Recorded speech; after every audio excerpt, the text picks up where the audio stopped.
Hello students, good morning. आज का जो अपना टॉपिक रहेगा वो रहेगा क्वथनांक यूनियन। ठीक है, दिखाते किससे हैं? डेल्टा टीबी से दिखाते हैं। किससे दिखाएगा? डेल्टा टीबी से। इंग्लिश में इसको क्या ही बोलेंगे? Elevation in boiling point. क्या बोलेंगे? Elevation in boiling point. तो देख, इसको पढ़ने से पहले तू एक चीज देख, ढंग से देखना। मैं अच्छे से पढ़ा रहा हूँ तेरे को, तो तू भी तो ढंग से देखेगा। हिंदी वाले आ जाओ, हिंदी वाले को दिमाग में बैठ गई होगी। क्वथनांक यूनियन। क्वथनांक मतलब बढ़ना। गलत बात।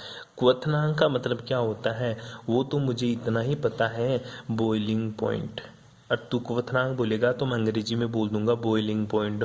और फिर मेरे दिमाग में एक ही बात आती है कि जो मेरा वाटर होता है ना, वाटर वो कहाँ उबलता है? वो गुरुजी 100 डिग्री सेल्सियस के ऊपर उबलता है। मतलब 100 डिग्री सेल्सियस के ऊपर बॉइलिंग पॉइंट आता है उसका, वाटर का। ये मेरे अकॉर्डिंग क्वथनांक की परिभाषा है। बाकी की तू बता देना, कोई दिक्कत नहीं भाई, मानते तेरी बात को। यूनियन का मतलब बता। अच्छा गुरुजी, यूनियन यूनियन का मतलब तो मुझे पता है। कैसे पता है? मैं कक्षा 10 में पढ़ा था। मैं कक्षा 10 में पढ़ के आया था। क्या? दो कोण पढ़ता था गणित में। एक तो यूनियन कोण, ठीक है, और गुरुजी दूसरी जो मैं बात करता था वो बात करता था अवनमन कोण। ठीक है, एक तो यूनियन कोण, एक अवनमन कोण। कक्षा 10 में पढ़ा था, याद है मेरे को अभी तक। हाँ भाई, टैलेंटेड था तू कक्षा 10 में। तो कक्षा 11 में ही आ गया तू कवर में। यूनियन कोण का मतलब गुरुजी मैं समझता था। कैसे कैसे समझता था? मैं ये बातें करता था यूनियन कोण में कि इस जगह में खड़ा हूँ, इस जगह में क्या हूँ? खड़ा हूँ। और इधर देखूंगा ना, इधर ऊपर की तरफ है, ठीक है, इधर यूपर की तरफ देखूंगा तो धरातल के सापेक्ष जो मेरा कोण बनेगा ना, वो मेरा यूनियन कोण हुआ करता था। बिल्कुल सही बात है। क्या होता था? यूनियन कोण हुआ करता था। अवनमन कोण कौन सा? गुरुजी मेरे को पता, मैं कहाँ बैठा हूँ? छत के ऊपर बैठा हूँ। कहाँ बैठा हूँ? छत के ऊपर। ये छतरी गुरुजी यहाँ पे। कहाँ बैठा हूँ मैं? छत के ऊपर। ये छत थी। और मेरे को बोलता था कि तेरे को सिप आता हुआ दिखाई दे रहा है। तो मैं क्या करता था? नजरें झुकाता था। क्या करता था? नजरें झुकाता था। किसको? अवनमन करता था रे, अवनमन करता था। अवनमन करता था मेरी क्षैतिज स्थिति से। ठीक है, नीचे की तरफ देखता था तो ये जो कोण बनता था वो मेरा अवनमन कोण हुआ करता था।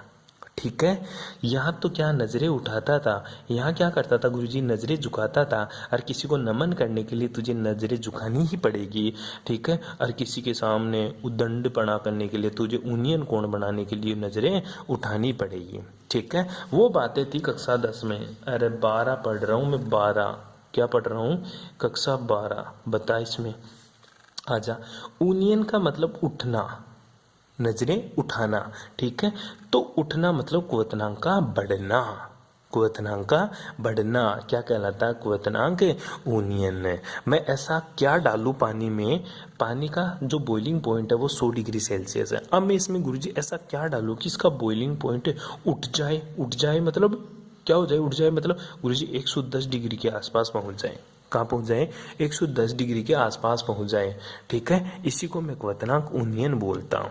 ठीक है, अब आओ डेफिनेशन में चलते हैं। पहले तो तेरी क्वथनांक की डेफिनेशन सही करवाते हैं, उसके बाद में इस पूरी की डेफिनेशन बताते हैं। लगाऊं पॉइंट? क्या क्वथनांक की डेफिनेशन बता रहा था ना? हाँ, क्वथनांक। ठीक है, क्वथनांक को अंग्रेजी में क्या बोलेंगे? Boiling point. क्या बोला तू? Boiling point. ठीक है, अब देख, पहले हिंदी मीडियम वाले ध्यान से देख लो एक बार। ठीक है, बॉइलिंग पॉइंट किसी द्रव का वह ताप होता है। बॉइलिंग पॉइंट या क्वथनांक किसी द्रव का वह ताप होता है जिस पर द्रव का वाष्प दाब वायुमंडलीय दाब के बराबर हो जाए। ठीक है, किसी द्रव का वह ताप जिस ताप के ऊपर द्रव का जो वाष्प दाब है ना, वो वायुमंडलीय दाब के बराबर हो जाए। क्या कहलाता है? क्वथनांक कहलाता है। दोबारा समझ, दोबारा कैसे समझाएगा तू? समझा। ये गुरुजी मैंने ले लिया बिकर, बिकर में डाल लिया मैंने यहाँ तक पानी। ठीक है, तो पानी से ही बता मेरे को, पानी का ही पता है ज्यादा। ठीक है, अब मैं क्या कर रहा हूँ गुरुजी? इसको हीट कर रहा हूँ नीचे से। क्या कर रहा हूँ? हीट कर रहा हूँ, इसको गर्म कर रहा हूँ। गर्म करते इसको खोल दिया मैंने ऊपर से। अब तुझे पता ऊपर क्या है? चारों तरफ क्या है? सराउंडिंग। चारों तरफ क्या है, सराउंडिंग मतलब एनवायरनमेंट है। और एनवायरनमेंट का जो प्रेशर होता है तू बात करता है वो कितना होता है, 1 एटीएम। क्या होता है, 1 एटीएम प्रेशर है। अभी इस लिक्विड में है, पानी क्या है, लिक्विड स्टेट में है। कौन सी स्टेट में, लिक्विड स्टेट में। अगर ये पानी वेपर बन के उड़ने लग जाएगा, वेपर बन के क्या होने लग जाएगा, उड़ने लग जाएगा। उड़ने मतलब इसकी वेपर बन गई। जो वेपर है ना, इसका जो दाब हो गया ना, वो किसके बराबर हो गया गुरुजी, 1 एटीएम के बराबर हो गया। तभी तो एनवायरनमेंट में घूम रहा है। अरे तेरे शरीर का जो आंतरिक प्रेशर है ना, वो 1 एटीएम है, तभी तो तू जी रहा है। अगर तेरा शरीर का आंतरिक प्रेशर ज्यादा हो जाए, बाहर का कम हो जाए, तो तू फट जाएगा। और अगर तेरा आंतरिक प्रेशर कम हो जाए और बाहर का प्रेशर ज्यादा हो जाए, एनवायरनमेंट का प्रेशर ज्यादा हो जाए, ठीक है, तो तू पिचक जाएगा। आई बात समझ में, पढ़ता है ना गोताखोर के बारे में और जो ऊपर उड़ने वाले होते हैं उनके बारे में, ठीक है, यही तो क्वेश्चन आता है। अपना एनवायरनमेंट का जो प्रेशर होता है ना, 1 एटीएम, तो वेपर बनकर 1 एटीएम इसका प्रेशर हो गया। मतलब ये पानी उड़ने लग गया। पहले इसके अंदर था तो इसका प्रेशर कम था, एनवायरनमेंट के प्रेशर से कम था, लेकिन मैंने इसको टेम्परेचर दिया। टेम्परेचर देते इसमें क्या आ गया, इसमें गुरुजी एनर्जी आ गई। एनर्जी आते ही उड़ने लग गया। उड़ने लग गया मतलब वेपर बनने लग गया। अपनी भाषा में बोलने लग जाते हैं अपन की गुरुजी भाप बनने लग गई। अब ये जो भाप या जो वेपर या जो वाष्प होती है, ये उड़ने लग जाती है। क्यों, क्योंकि अब इसका जो प्रेशर है ना, वो 1 एटीएम के बराबर हो गया। क्या हो गया, 1 एटीएम के बराबर हो गया।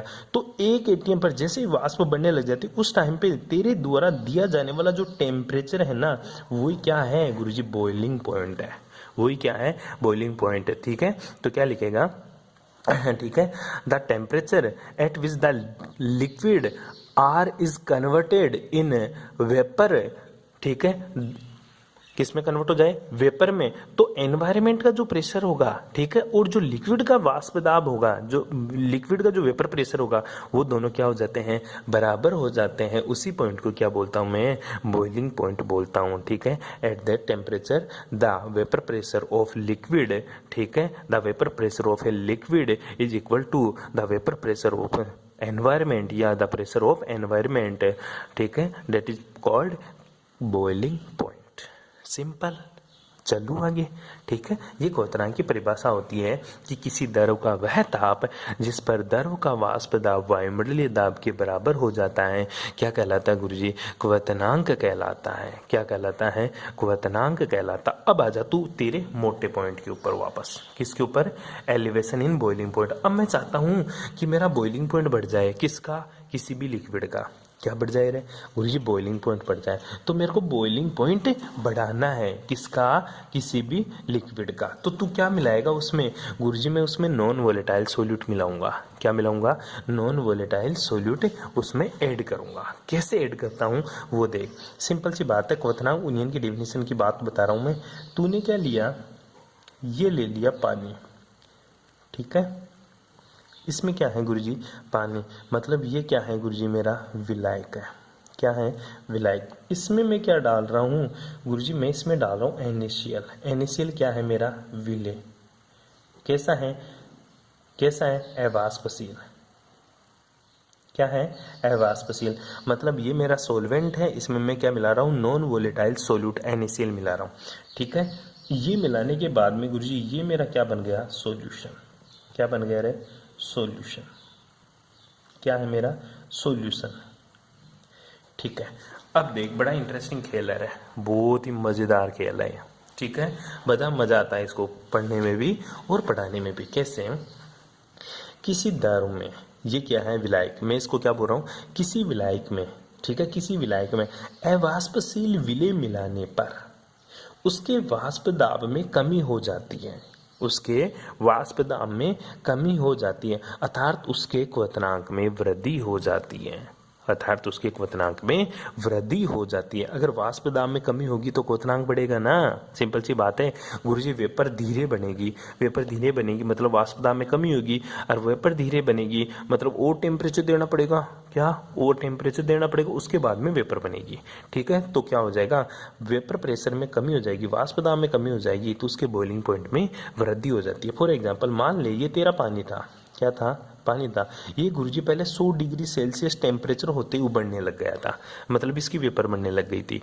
जब मैंने क्या किया, इसमें नमक मिला दिया। क्या मिला दिया, नमक। नमक मिलाने के बाद में अब गुरुजी इसकी जो वेपर बन रही है ना, 110 डिग्री सेल्सियस के ऊपर बन रही है। क्या बन रही है, 110 डिग्री सेल्सियस के ऊपर वेपर। पहले जो वेपर बन रही थी वो 100 डिग्री के ऊपर ही बन रही थी, अब 110 डिग्री के ऊपर बन रही है। सोच, इसी का टेम्परेचर अगर मैं 110 डिग्री कर दूं तो वेपर ज़्यादा बनेगी कम? गुरुजी बहुत ज़्यादा बन जाएगी। अरे यहाँ पे तो बनना ही शुरू हुई है। तो बता वेपर प्रेशर में क्या हुई, कमी हुई। वाष्प दाब में क्या हुई, कमी हुई। यहाँ से याद आने पर वाष्प दाब में क्या हो जाती है, वाष्प दाब में क्या हो गई गुरुजी, कमी हो गई। लेकिन बॉइलिंग पॉइंट में क्या हो गई गुरुजी, वृद्धि हो गई। पहले 100 डिग्री के ऊपर ही बॉयल हो रहा था, अब कहाँ हो रहा है, 110 डिग्री के ऊपर बॉयल हो रहा है। तो हिंदी में समझ ले, किसी द्रव में अवाष्पशील विद्युत अपघटे या किसी विलायक में अवाष्पशील विलेय मिलाने पर उसके वाष्प दाब में कमी या अवनमन हो जाता है, इसे क्वथनांक में वृद्धि होती है, इसे क्वथनांक उन्नयन कहते हैं। ठीक है, कोई दिक्कत यहाँ तक? सिंपल सी डेफिनेशन बताई थी मैंने आप लोगों को,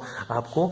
अब इसको गुरुजी कैसे समझूं मैं, ग्राफ के द्वारा समझाओ या कोई एक्सपेरिमेंट करके समझाओ, कुछ तो समझाओ इसके बारे में। चल बेटा, मान ले जो विलायक है ना, शुद्ध अवस्था में विलायक, इसका तूने वेपर प्रेशर P0 ऐड कर लिया। क्या है इसका वाष्प दाब, P0। ठीक है, और आई बात समझ में, इसका वेपर प्रेशर तूने क्या ले लिया, P0 शुद्ध अवस्था में।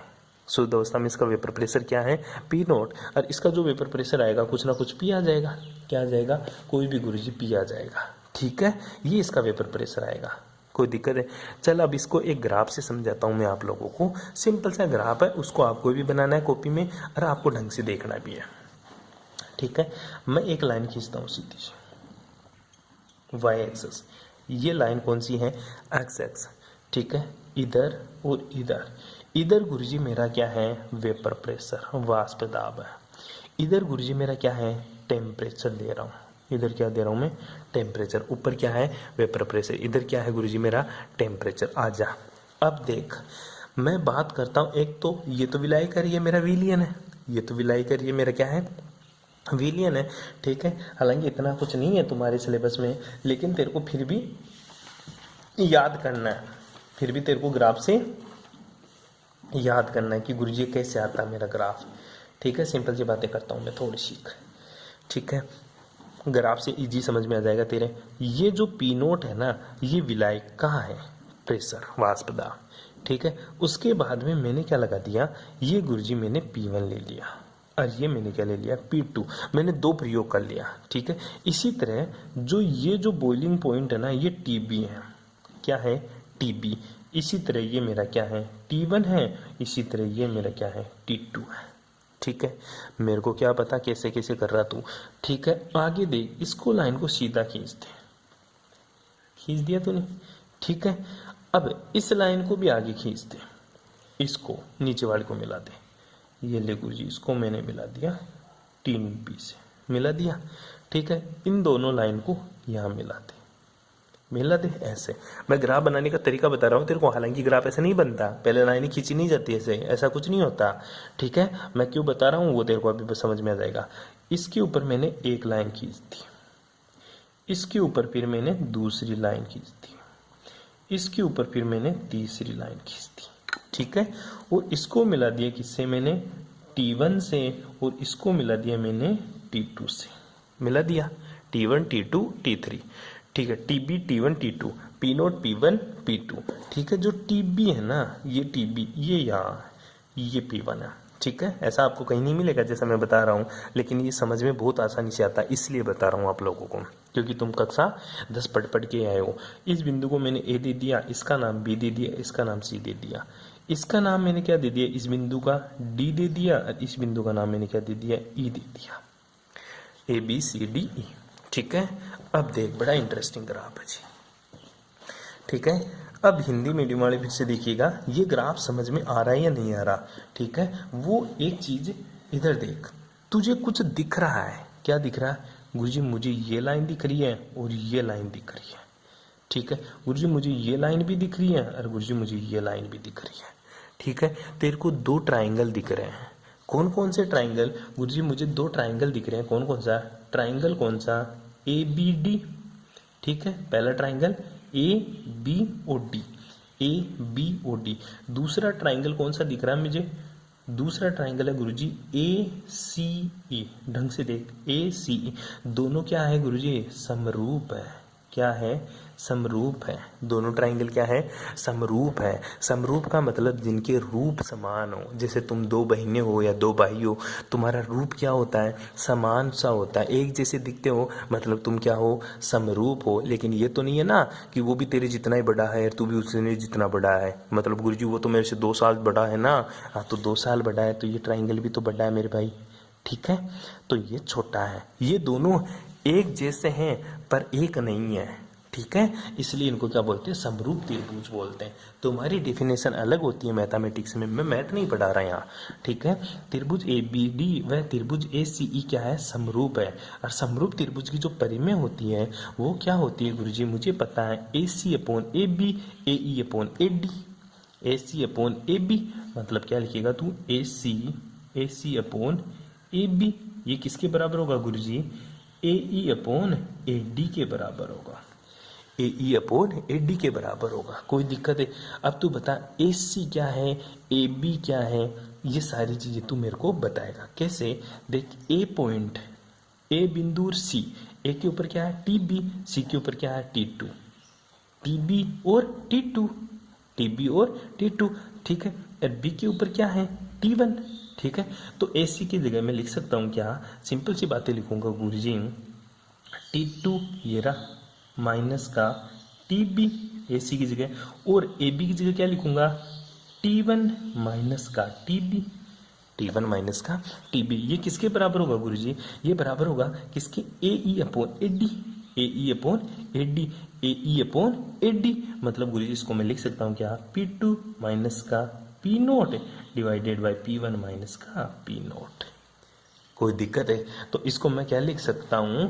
ये पूरी चीज को मैं एक ही बात में लिख दूंगा गुरुजी। इसको मैं लिख सकता हूं delta T B, delta T one या अपॉन डेल्टा टी टू, ये बराबर होगा delta P one upon delta P two. कोई दिक्कत यहाँ तक? ठीक है। T two upon T one, ठीक है। सोच उल्टा कर दिया, टू है ऊपर तो यहाँ टू, यहाँ वन। ऊपर टू है तो यहाँ पे टू और यहाँ पे वन, उल्टा लिखना अपन को। Delta T two upon T one, delta P two upon P one, ठीक है। ऊपर टू नीचे वन लिखना है। कोई दिक्कत यहाँ तक? चल, इस चीज से तू क्या समझ रहा है? इस चीज से गुरुजी मैं और भी कुछ समझ रहा हूँ। वो क्या लिख रहा हूँ? इसको मैं लिख सकता हूँ कि delta T B is directly proportional to delta P. Delta T B is directly proportional to delta P. कोई दिक्कत यहाँ तक है? ठीक है। Delta T B is directly proportional to delta P. इसको मैं ऐसे लिख सकता हूँ। 1 2 3 को हटा दिया, ठीक है। इसको तू दे दे इक्वेशन नंबर 1। क्या दे दे? Equation number 1। अब चलते हैं आगे इक्वेशन नंबर 2 की तरफ, ठीक है। ग्राफ को 2-3 बार देखना भाई, वीडियो को पॉज कर करके देखना, तू समझ जाएगा ना तो तेरी बीएससी फाइनल भी क्लियर है। ध्यान दियो इस चीज़ के बारे में, ठीक है। तो delta T B is directly proportional to delta P, ठीक है। अब बात करेंगे फ्रॉम राउल्ट्स लॉ, तू जानता ही है, ठीक है। यहाँ तक किसी को कोई प्रॉब्लम तो नहीं है ना? तो क्या लिखेगा? फ्रॉम राउल्ट्स लॉ,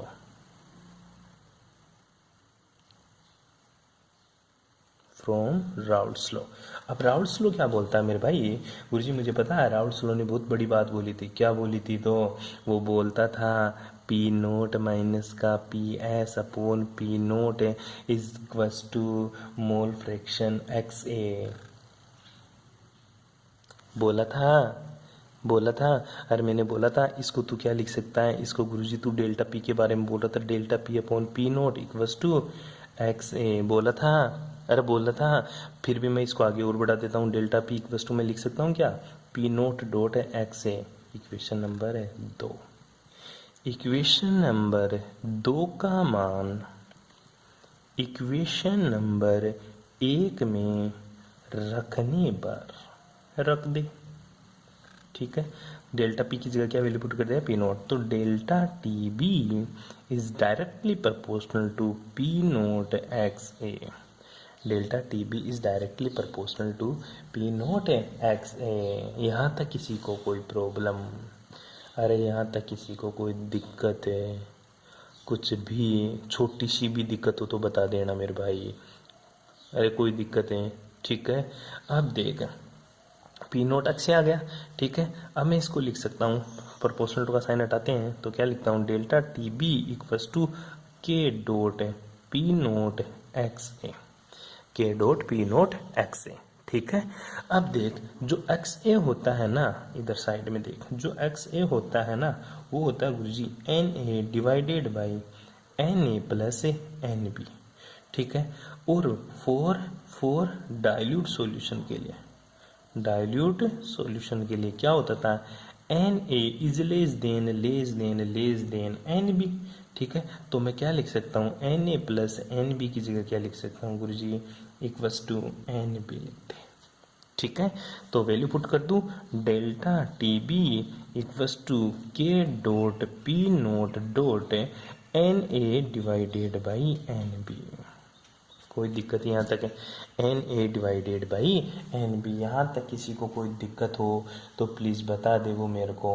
ठीक है, अब आगे देख, मैं खोलता हूँ एन ए को। ठीक है, वापस साइड में चलते रहते हैं। इधर तुझे पता है जो तेरा एन ए होता है वो किसके बराबर होता है, W A divided by M A, और इसी तरह तेरा एन बी किसके बराबर होता है, W B divided by M B. ठीक है, वैल्यू पुट कर दे तो तेरा डेल्टा टी बी किसके बराबर आ जाएगा, K dot P note dot W A upon M A. ठीक है, गुणा एम बी, यहाँ पे क्या लिखेगा, M B divided by W B. ठीक है, अब देख दो एक्सपेरिमेंट किया था तूने, दोनों में क्या कांस्टेंट था, सोल्वेंट कांस्टेंट था। क्या कांस्टेंट था, सोल्वेंट, मतलब विलायक तो बदलेगा नहीं, पानी रख उसमें चीनी डाल, चाहे तू नमक डाल, चाहे उसमें तो कुछ भी डाल, सोल्वेंट तो फिक्स है। मतलब सोल्वेंट फिक्स है तो सोल्वेंट का मोलर मास भी फिक्स है, सोल्वेंट का मोलर मास भी फिक्स है। तो कांस्टेंट क्या क्या चीज है गुरुजी, के कांस्टेंट है, पी नोट कांस्टेंट है, और क्या कांस्टेंट है गुरुजी, ये मेरा एम बी बी क्या है, कांस्टेंट, ये क्या है कांस्टेंट। तो इसको मैं क्या लिख देता हूँ, एक अदर कांस्टेंट लिख देता हूँ, वो क्या लिखता हूँ, delta T B equals to K, ऊपर ऐसे गांठ लगा देना इसके, K dot W A upon M A, W A upon M A dot W P. कोई दिक्कत है, जहाँ पे के क्या है गुरुजी, के है मेरा एलिवेशन कांस्टेंट, ये जो के है ये क्या है मेरा एलिवेशन कांस्टेंट, क्या है एलिवेशन कांस्टेंट, यूनियन स्थिरांक, क्या है जी, यूनियन स्थिरांक। अब बात करते हैं आगे, अब जो डब्ल्यू बी है ना, क्या तेरा डब्ल्यू बी ये किस में है, ग्राम में है, किस में है, ग्राम में। ये बात बहुत इंटरेस्टिंग आएगी, देखना एक बार के लिए, बड़ा मजा आएगा इस बात को सुनने में, और इस चीज को एक्सेप्ट करने में भी तेरे को बहुत बड़ा जोर आने वाला है। ठीक है, क्या आने वाला है, जोर आने वाला है। कैसे कैसे आने वाला है, ठीक है। ये क्या है, ये तो गुरुजी विले के मोल है। ठीक है, क्या है, विले के मोल। ठीक है, अगर मैं W A upon M A means N A बराबर क्या लिख दूँ, एक मोल, क्या लिख दूँ, एक मोल। ठीक है, और जो डब्ल्यू बी है ना, इसका मान क्या लिख दूँ, 1 ग्राम, क्या लिख दूँ, 1 ग्राम। तो बता तेरा डेल्टा टी बी किसके बराबर आ जाएगा गुरुजी, ये तो के बराबर आ जाएगा, क्योंकि इन दोनों का मान क्या, 1, इसका मान भी क्या 1, डेल्टा टी बी क्या आ जाएगा मेरा, के बराबर आ जाएगा, डेल्टा टी बी क्या आ जाएगा मेरा, के बराबर, जो कि क्या है, असंभव है, क्या है, असंभव बात है। अच्छा रे, तुझे बड़ा पता क्यों असंभव है, सुन मेरे भाई, क्योंकि गुरुजी 1 मोल सोल्यूट को तू 1 ग्राम में कैसे घोल देगा, 1 मोल सोल्यूट को तू 1 ग्राम में कैसे घोल देगा, ये बता मेरे को। पानी का मैंने क्या लिया, 1 ग्राम पानी लिया, उसमें 1 मोल सोल्यूट, 1 मोल सोल्यूट क्या ले ले, NaCl ले ले, क्या ले ले, NaCl। तो बता पानी कितना, 1 ग्राम तेरे पास, पानी कितना, 1 ग्राम, और 1 मोल NaCl घोलना है। अब 1 मोल NaCl का मतलब क्या हुआ, NaCl का मोलर मास कितना होता है गुरुजी, सोडियम का कितना होता है 23 प्लस है, क्लोरीन का 35.5 है, तो दोनों को जब तू ऐड करेगा तो कितना हो जाएगा गुरुजी, ये हो जाएगा 58.5 ग्राम। तू बता 58.5 ग्राम नमक को क्या तू 1 ग्राम पानी में घोल देगा रे, अरे घोल देगा क्या इसको, दोबारा सुन, 58.5 ग्राम नमक को तू 1 ग्राम पानी में घोल देगा, अरे गुरुजी कुछ पता ही नहीं चलेगा इसका, क्या इस 1 ग्राम जो पानी है ना इसका पता ही नहीं चलेगा। तो ये बात क्या है, असंभव, तू गलत बोल रहा है, ये तू क्या बोल रहा है, गलत बोल रहा है, ये तू 1 ग्राम पानी में नहीं घोल सकता 1 मोल NaCl को, तो क्या करूं फिर, तो क्या करूं, तू ऐसा कर सकता है कि जो तेरा के है ना, ये के मोलल एलिवेशन कांस्टेंट, इसको तू क्या कर दे, 1000 से गुणा कर दे। क्या कर दे, 1000 से गुणा कर दे और इन दोनों को किस में कन्वर्ट कर दे, केबी में। किस में कर दे, केबी में। 1000 से गुणा क्यों किया, अरे 1000 से गुणा क्यों किया, क्योंकि गुरुजी ये तू जो ग्राम में मात्रा ले रखा ना 1 ग्राम, इसको तू 1 किलो कर। क्या कर, 1 किलो कर। 1 किलो करूँ तो कैसे करूँ, 1 किलो करेगा तो मेरे भाई इसको तू किससे गुणा करेगा, 1000 से गुणा कर देगा।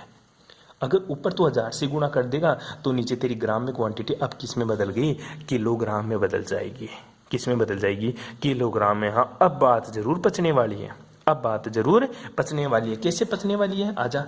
अब मैं क्या बोलूंगा कि 1 मोल को 1000 ग्राम, अब क्या बोलूंगा, 1 मोल को किसमें, 1000 ग्राम WB में बोलूंगा। तो 1000 यहाँ रखूंगा तो 1000 से 1000 कैंसिल, इसका मान 1 है, तो डेल्टा TB किसके बराबर आ जाएगा, KB के बराबर आ जाएगा। किसके बराबर आ जाएगा, KB के। और जो तेरा KB है ना, ये KB, ये क्या है, ये क्या है, elevation in boiling point constant. क्या है, एलिवेशन इन बॉइलिंग पॉइंट, और इसका नाम क्या है, कांस्टेंट, मोलल यूनियन स्थिरांक। क्या बोलेगा इसको तू, मोलल यूनियन स्थिरांक। क्या बोलेगा, मोलल यूनियन स्थिरांक। आगे चल मैं इसको बताता हूँ कैसे। हाँ, तेरे पास अब जो इक्वेशन बन गई वो क्या बन गई गुरुजी, मेरे पास जो इक्वेशन बनी वो बनी डेल्टा TB इक्वल्स टू, मेरे पास बन गया के, वो ही रख ले थोड़ी देर, के WA अपॉन MA, ठीक है, इंटू WB। ठीक है, इसको गुणा कर दिया मैंने किससे, 1000 से। 1000 से गुणा करते ये किस में ले ले तू, ग्राम में। ठीक है, अब मैं क्या कर रहा हूँ, देख सिंपल सी, मैं इस के को लेकर और इस 1000 को लेकर, मैंने बताया था आगे पीछे ही क्या लिख दिया था इसको, KB। तो डेल्टा TB बराबर क्या लिख सकता हूँ मैं इसको, KB। क्या लिख सकता हूँ, KB। सिंपल सी बात है, क्या लिख सकता हूँ इस चीज को मैं, KB लिख सकता हूँ ना। ठीक है, वो उस चीज को स्किप कर देना, चाहे KB भी ना लिखे तो इसको डायरेक्ट KB लिख ले तो इस चीज को। ठीक है, इसको KB लिख लेंगे अपन डायरेक्ट ही, वो उल्टा कर दिया वहां पे थोड़ा सा अपन को, वहां होना चाहिए क्या, KB गुणा 1000 बराबर क्या होता है के, क्योंकि अपन ने 1000 से गुणा करना था उसको एज इट इज ऐसे लिखेगा तू। तो ये तेरा KB और 1000 किसके बराबर है, के बराबर। नहीं बेटा, काट दे इसको, मैंने वहां लिखा KB इंटू 1000 बराबर तेरे को लिखना के।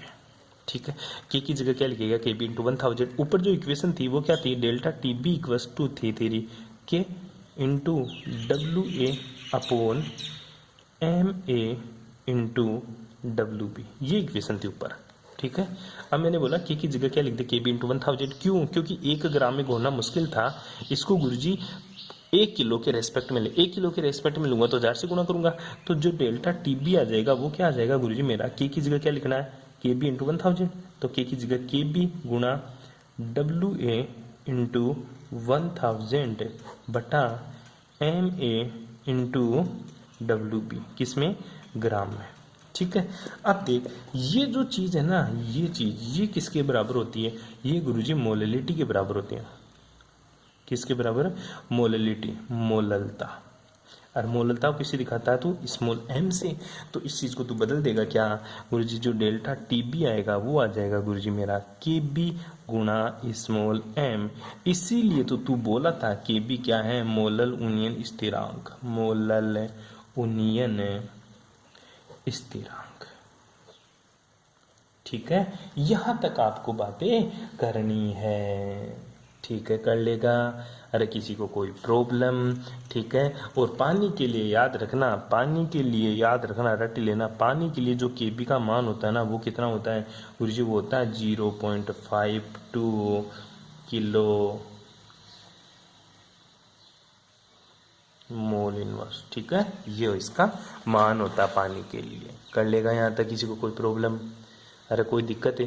ठीक है, बस ये बातें आपको याद रखनी है, किसमें, एलिवेशन इन बॉइलिंग पॉइंट तक। ठीक है, बाकी की बातें करेंगे नेक्स्ट क्लास में। Thanks for cooperation.